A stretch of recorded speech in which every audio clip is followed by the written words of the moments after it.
প্রিয় দর্শক, শুভ সকাল। এটিএন নিউজের স্বাস্থ্য বিষয়ক সাপ্তাহিক আয়োজন ফার্স্ট এড অনুষ্ঠানে আপনাদের সবাইকে স্বাগত জানাচ্ছি। সাথে আছে আমি রীতিপ্রভা, সৌজন্যে প্রত্যয় মেডিকেল ক্লিনিক। আজকে আমাদের সাথে উপস্থিত আছেন অধ্যাপক ডক্টর মোহাম্মদ ফারুক পাঠান, ডায়াবেটিস এবং হরমোন বিশেষজ্ঞ, বারডেম হসপিটাল।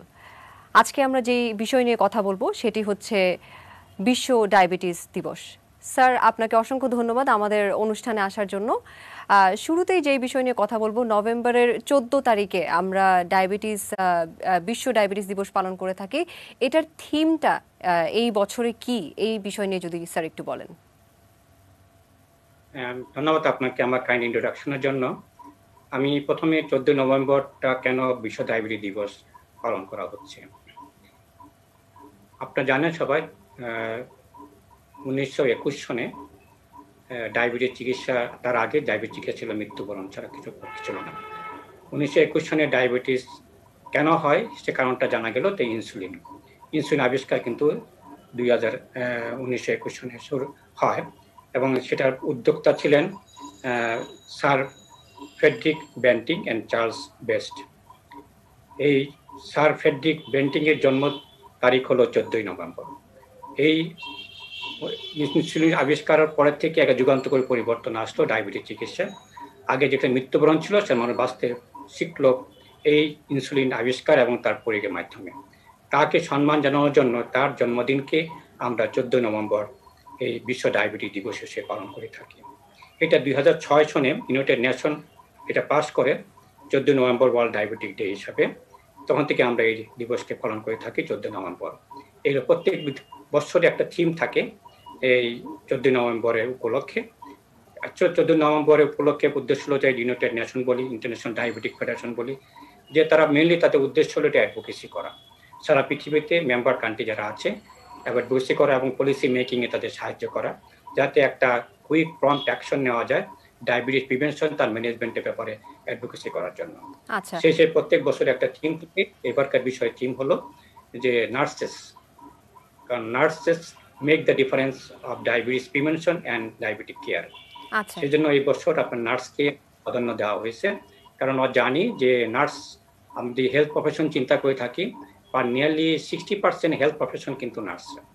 বাকিটা যারা ডাক্তার, বিশেষজ্ঞ চিকিৎসক যারা আছেন, প্যারামেডিক আছেন, তারা কিন্তু মোর দেন নিয়ারলি 60% কিন্তু হেলথ প্রফেশন কিন্তু বিলংস বাই দ্য নার্সেস।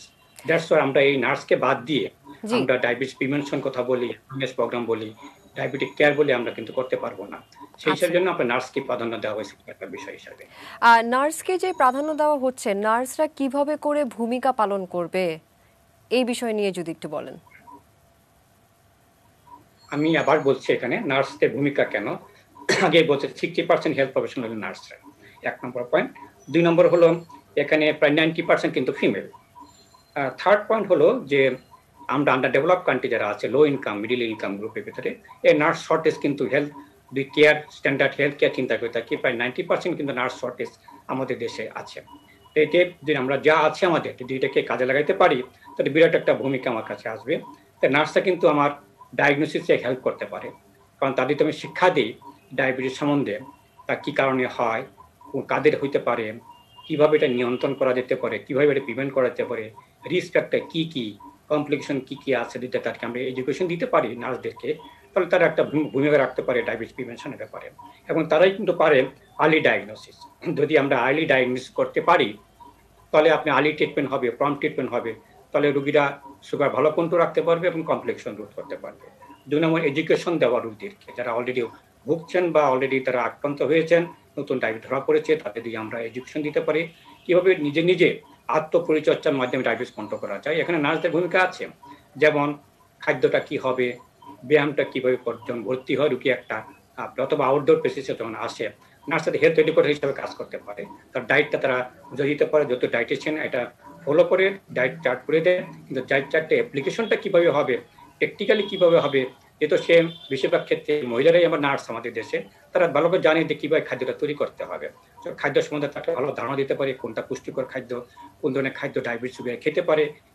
খালি একটা প্রেসক্রিপশন করে দিলে তো হবে না, এটাকে বাস্তবায়ন করতে হবে। বাস্তবায়ন করতে গেলে তাদের ভূমিকাটা আছে খাদ্য সম্বন্ধে, ফিজিক্যাল অ্যাক্টিভিটি সম্বন্ধে, বাড়ির খবর নিতে পারে, কোথায় তার বাসা, বাসার আশেপাশে কোনো জায়গা টাকা আছে কিনা, হাঁটতে পারবে কিনা, কিভাবে হাঁটতে পারে, কি কি ধরনের সে চিন্তা করে তাকে অ্যাডভোকেসি করার আগে কিভাবে হাঁটাহাঁটি করেন, ওজনটাকে স্বাভাবিক রাখার চেষ্টা করেন। সুগার কন্ট্রোল বলতে কি বোঝায়, কত ব্লাড সুগার থাকতে হবে, সুগারটাকে চেক করতে হয়, কিভাবে তাদের চার্ট বানাইতে হয়, সুগার দেখার চার্ট, এবং সেটা দেখে কিভাবে ইনসুলিন পরিমাণ, খাদ্য এবং ওষুধের পরিমাণ অ্যাডজাস্ট করতে হয়, যেটা ডাক্তার অ্যাডভাইস করেছে সেটাও করতে পারেন। তারপরে আমাদের হাইপোগ্লাইসিমিয়া বলতে কি বোঝায়, যখন ডায়াবেটিস যখন চিকিৎসা নেয়, ওষুধপত্র খায়, হাইপোগ্লাইসিমিয়া হইতে পারে, সুগার স্বল্পতা হইতে পারে, এটা কিভাবে তারা বুঝবে এবং কিভাবে তারা বাসায় নিজে চেক করবে, বিভিন্ন ম্যানেজমেন্ট পার্টটাকে তারা করতে পারে। আর তারপরে আপনার যারা হন নাই ফ্যামিলিতে, একজনের ফ্যামিলিতে আক্রান্ত মানে তার মানে যে বাকিটা আক্রান্ত হবেন না, সে বাসায় যারা আছেন তারা হেলদি লাইফ কিভাবে ডিল করতে পারে, খাদ্য, এক্সারসাইজ, ওজন বলতে কি বোঝায়, কতটুকু ওজন রাখতে হবে, তার বাকি যারা আছে ফ্যামিলি তারাও আমার প্রিভেনশন সাইড থেকে তারা হেল্প করতে পারে। এবং সে তো না শুধু অন্য ফ্যামিলিকে না, অন্য ডায়াবেটিস ফ্যামিলিকে না, সে নিজের ফ্যামিলিকে তো সেটা উদ্বুদ্ধ করতে পারে। বিভিন্নভাবে কিন্তু এই নার্সরা হেলথ এডুকেটর হিসেবে কাজ করতে পারে, শুধু ডায়াবেটিক এডুকেটর না, পুরোপুরি হেলথ এডুকেটর হিসেবে কাজ করতে পারে তারা।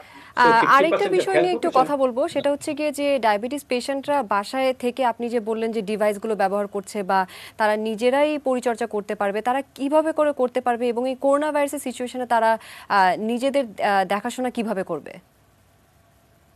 ধন্যবাদ, একটা ভালো প্রশ্ন করার জন্য।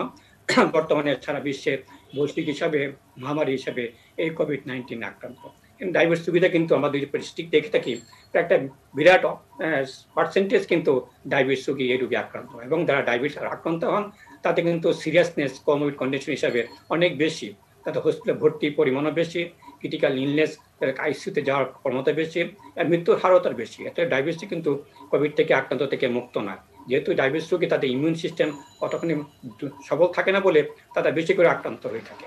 এখন যারা বাসায় আছেন যারা ডায়াবেটিস রোগী, তারা কিভাবে এই আক্রান্ত হাত থেকে নিজে রক্ষা করতে পারবেন সেটা আমরা জানি।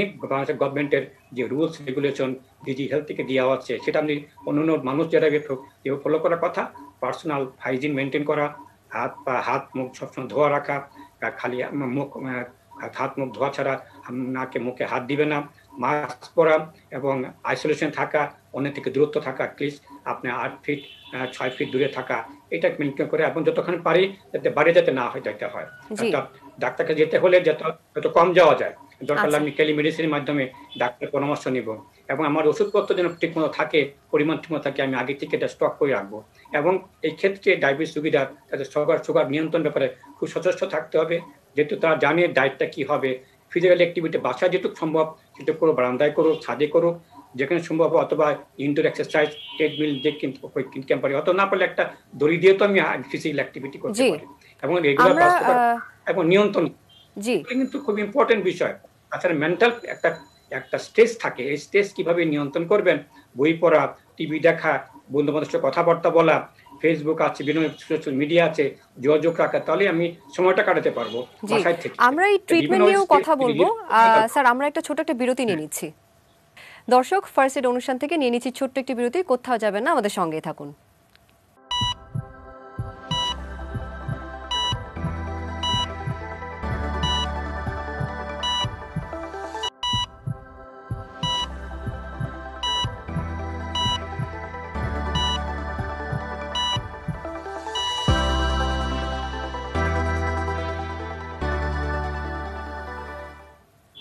প্রিয় দর্শক, ফিরে এলাম বিরতির পর। ফার্স্ট এড অনুষ্ঠানে আমরা কথা বলছিলাম বিশ্ব ডায়াবেটিস দিবস নিয়ে।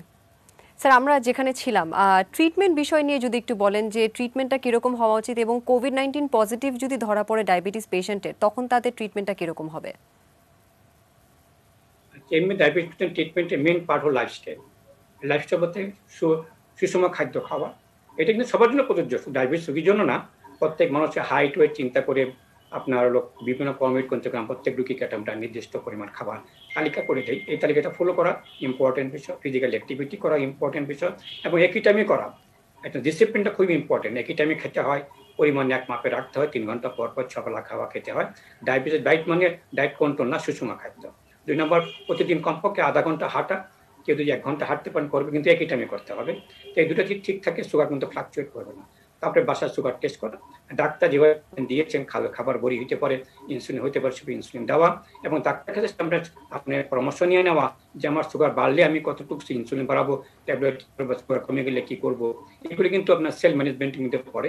এটা প্রত্যেক রোগী নিজস্ব এডুকেশনের মাধ্যমে পেয়ে থাকেন। ফলো আপের বিষয়টা নিয়ে যদি আসি, যে ট্রিটমেন্ট হওয়ার পরে তারা কয়দিন পরে আসলে ফলো আপটা তাদের করা উচিত?